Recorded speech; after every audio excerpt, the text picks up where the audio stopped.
Dmitry Bivol, who is regarded by most of people's opinions the top 5 pound-for-pound guy. In my opinion, he's number 4 in the world. He has now vacated his WBC light heavyweight championship and will not go through with the mandated fight against David Benavidez.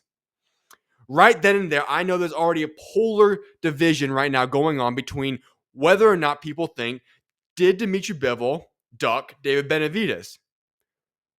In my opinion, my answer to that is absolutely not. And actually, let me go even a step further. If you think that Dmitry Bivol decided to go and duck David Benavidez in these negotiations, that is absolutely ludicrous. That's a crazy statement to make. And why would I say that? Well, you have a guy in Artur Beterbiev, who most people will view as a top 5, 6, 7 pound for pound guy. David Benavidez is not in that category yet.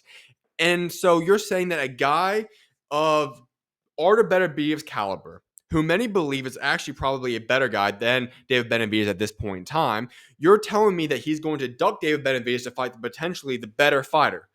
Yeah, that doesn't really sit well with me right there. That seems like a crazy statement, accusation to even make against Bivol. So, my opinion on that is, listen, he's not ducking Benavidez, and actually I think that fight will happen in the future. But what's going to likely happen now is that we're going to get a trilogy. And if there was any fight that's supposed to have a trilogy, it's this one. You have two guys that are, in most people's opinions, a top 5 pound for pound guys, both fighting each other. The record is 1-1. How do you not possibly have a trilogy there? The true boxing fans want that fight to happen as well. I get it. It's not a PBC guy. It's not a guy that all those guys in America would love to root for. And I love David Benavidez. But there's a time and place for that to happen. October of this year, the trilogy fight going down most likely in Riyadh season, I have to imagine, needs to happen. And I'm glad it's going to get done. And then once that fight is done, the winner of that fight can then go ahead and fight David Benavidez. That's assuming that Benavidez fights again within that time span, and it will most likely be against a guy where he's going to then become the WBC champion of the world. And we will then have in 2026, likely springtime, a potential undisputed fight once again between the winner of David Benavidez. Let's say he obviously decides to win that fight, probably against Callum Smith, but we'll see what happens there.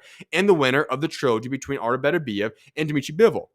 And then we get that mega fight next year in 2026. I see nothing wrong with this outline here. And so for those of us that want to go sit around and act like this is some big ducking scheme of Bivol trying to duck Benavidez, come on, guys, chill out. I get some of you guys are big fans of David Benavidez. You guys love PBC. This is not no ducking episode right here. This is going just according to plan, and I've got no issue with that.